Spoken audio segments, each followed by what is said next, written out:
mga kakulungs, ito nga pala ang emergency light repair. Ayaw siyang umilaw. So natin, yan, may indicator light pero ayaw umilaw.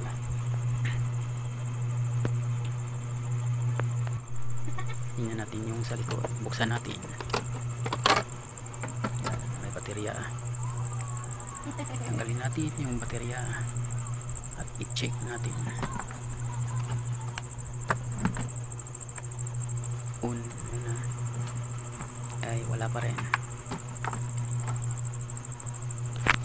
On mga components.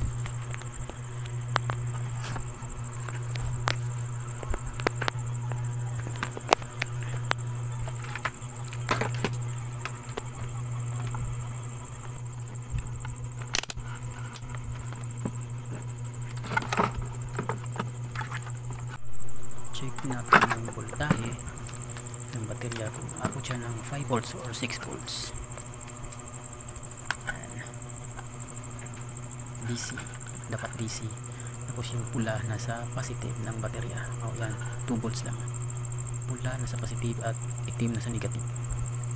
2 volts lang yung baterya niya.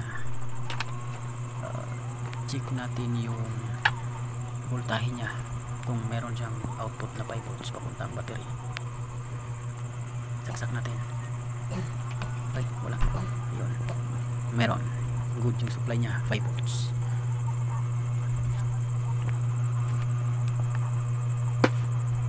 Palitan natin ang baterya. Ayan. Meron akong nahanap. Dalawang baterya. Check natin kung ilang volts. Check natin sa DC.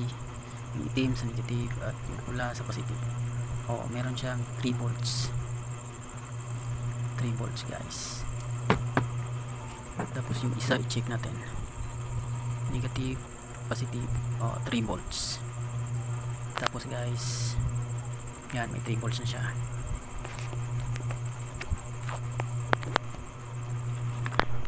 Tapos series natin. Negative at saka positive.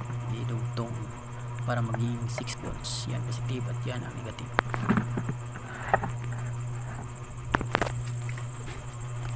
Try natin sa ito, saksak natin sa terminal ng baterya.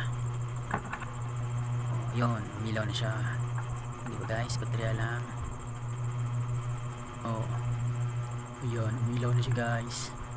Yun.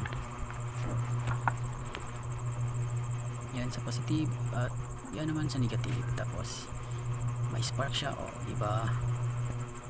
May spark. Yan na. Dalawang battery lang. Wala tayong pang replace nung sa luma. Yan. Tapon na yon. Tapos palitan natin na ito. Yan na siya guys ha. Igo natin. Ayun na. Yan. Final yan. Off. Yan, nakasiris na yung dalawang battery.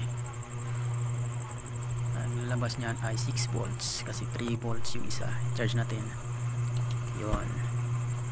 Nag-charge na siya, diba? Tapos try nating i-on. Wala. Siyempre nakasaksak. Tanggalin natin. Ayun guys. May ilaw na siya. Saksak natin ulit.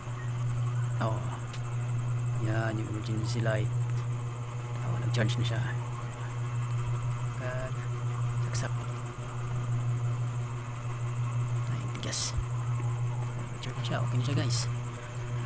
Please follow and share para marami pa tayong video. Thank you guys. Bye bye.